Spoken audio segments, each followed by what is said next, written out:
Congrats on your new book. Really powerful. Why did you think now was the time to release this book and share your truth in this way? I think that after many years of taking time to just walk through and examine for myself what these teachings were about and see also how much I've had to walk out of and walk through to get to the place where I'm ready to write this book. I wasn't strong enough um, years ago when I first began this journey. And it isn't until now that I felt like, okay, this is the time to speak because I feel like I'm at a really good place where I, for one, want to speak on this. I feel a responsibility to speak. And at the same time, I feel like I'm in a much better place than I was all those years ago. And since releasing the book, have any of your siblings had a chance to read it? Have you spoken to any of them about it? Hmm. I have shared the book with my family, and I think it'll be interesting to hear because I have so many siblings from different ones of them along the way, what they have taken away. Some have appreciated it. I've already had some good feedback, but it'll be interesting to see in the days ahead how everyone responds. In the book, you do mention your brother Josh. Is there a world where you would ever perhaps reconnect or speak with him? And or do you have any message you would want to share with him? Hmm.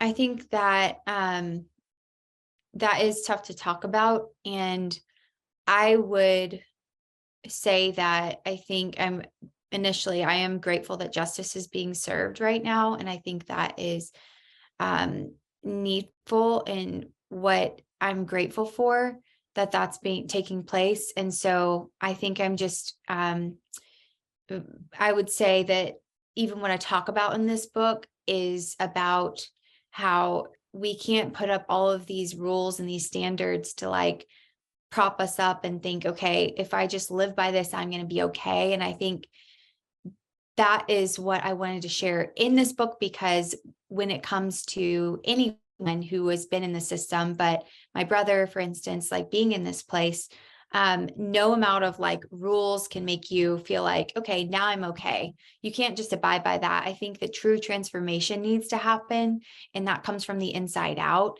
It's whatever's in your heart will eventually come out. And I think that I really would pray that one day he would be truly broken over what he's done and would change. So I'm just, giving time for that. You've been very vocal about Bill Gothard's teachings in the book and kind of seeing the other side of that now. Your parents still obviously are following these teachings. Have you been in touch with them or spoken to them since releasing the book? Yes. So I have sought to share things along the way, whether that was when I first started wearing pants, I shared that with them, why I don't see that in the Bible. And these differences that we have, I know they're still in the teachings of IBLP, and that's something that they still would hold to.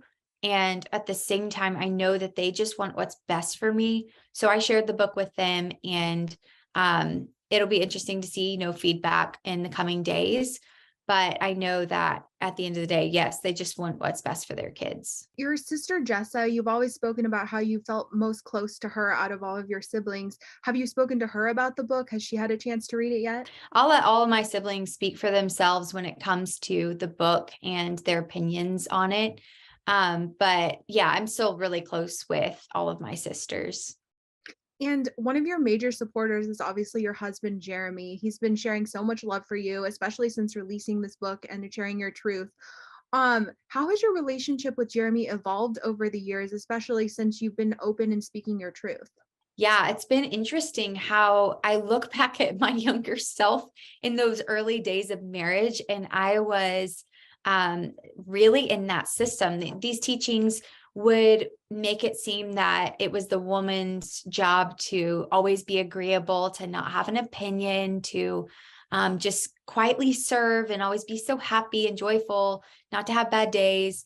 Otherwise, they would say that Bill Gothard would say that, it could lead to your husband cheating on you. So that pressure was put on me from those teachings. And Jeremy just totally disarmed that. He would say, I want you to be, who is Ginger? Like, do you have an opinion? I want to hear your opinion. you can joke and make fun of me. Like, it's okay. He wanted me just to be myself, not to be somebody I wasn't, but he encouraged me just to think for myself, to have critical thinking and think through what I like, what I don't like, what things I want to do in life. And he has only encouraged me to be the woman that I am instead of suppressing feelings and not having an opinion. And he's been my greatest support and pushing me to like do whatever I want to do. And even in sharing this story, it's hard because the community that I grew up in is so tight knit, and it's hard to speak out against this, but he's been my number one support. And it's just amazing. Like, we have grown so much together, and he always keeps me laughing. He's hilarious and so much fun every day. It sounds like he has been like helping you kind of understand and like maybe helping you move away from your initial teachings from your childhood. Would you say that he helped maybe open your eyes to a new way of like living life and having your relationship with religion?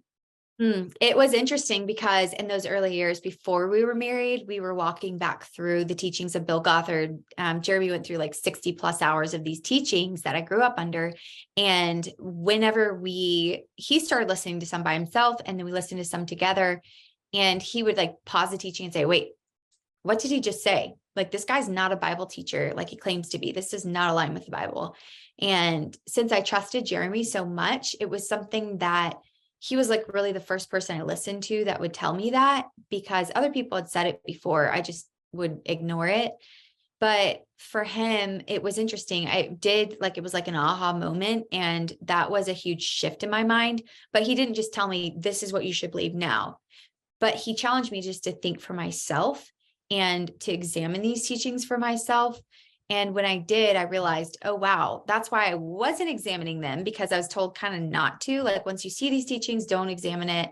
And I saw, because it couldn't stand up for itself against the Bible. Like, if he said it was Bible teaching, I should be able to take the Bible and examine it according to the Bible. But that's when I did that. It just like all those outward things fell off. Like, it was crazy how Jeremy was the first person I listened to about those teachings not being good. I feel like your book could be really helpful for people who are following the teachings of Bill Gothard and maybe wanting to explore like a new relationship with their religion. What advice would you give to people who maybe might see this interview, are following the teachings of Bill Gothard, who maybe like your younger self? What advice would you have wanted to hear? I think whenever you're in that system, it's really tough to even stop to consider that what you were taught may not be right and it might be harmful. And I would not listen to anyone who would say that about Bill Gothard's teaching, because I was afraid. And I think that fear kept me in the teachings for so long. Because Bill Gothard would say, if you follow his teachings, your life will be blessed. It'll be a success. God will bless you. If you don't, then your life will be one disaster after another. So that's how I viewed all of life. And that's why I didn't want to leave the teachings and I didn't want to question it, was because I thought I was opening my life up to disaster. But for anyone still in those teachings, I would hope that they would stop and just examine it according to the Bible. If he says he's a Bible teacher, it should be able to stand up against the word of God. And it just can't. It just cannot. So just examine it for yourself and see. And I think it's so sad how many are hurt by teachers who claim to speak for God, but don't. And that can warp your view of the church, of God as a whole. And many people will just reject Christianity entirely because of how they've been harmed by these teachings. But I want people to be able to come out and examine the Bible for yourself to see who Jesus truly is in the Bible, not who this teacher says he is, because I think that can change your perspective and see that Jesus is a loving and kind and gracious Savior. You've described your childhood religion as having cult-like tendencies. What about Bill Gothard's teachings really compelled you to want to speak out on this? Yeah, the cult like side of it, it's something that I think it's tough to leave. Like I said, it's tough to speak up about because the community is so tight knit. So for me, it took me so many years to come to the place where I thought, now I can share my voice and I can speak out against this that I've saw this stuff for years, but it's really, really tough to be able to jump over those hurdles and to move forward and to share and to speak publicly. And that's something that I think, because the teachings they're built on fear, manipulation, superstition, control, and that in itself is enough, like cult like teachings where you're following one man, you're not following um, the Bible, you're following this person, and everybody thinks we have to look to him for the answers. And anytime somebody claims to have some element on truth that no one has ever seen before, that's concerning. That should send up warning flags. And that's just what I saw when I stepped outside of these teachings and looked back in. It's what motivated me to write this book, because I thought there's so many people, even if they weren't in Bill Gothard's teachings, they're in something very similar, and they need to see that you have to follow Jesus for who he is in the Bible, not following one person and putting all of your trust in this person. You're a mother now. Do you ever want to share your story when maybe your children are older about what you've been through, and share with them that story? Yes, I'm definitely going to share with my daughters one day when they're older about my life and my journey and all that I've been through. But right now, they're 4 and 2. So Yeah. it's not the time. We're just obsessed with anything frozen. That's all.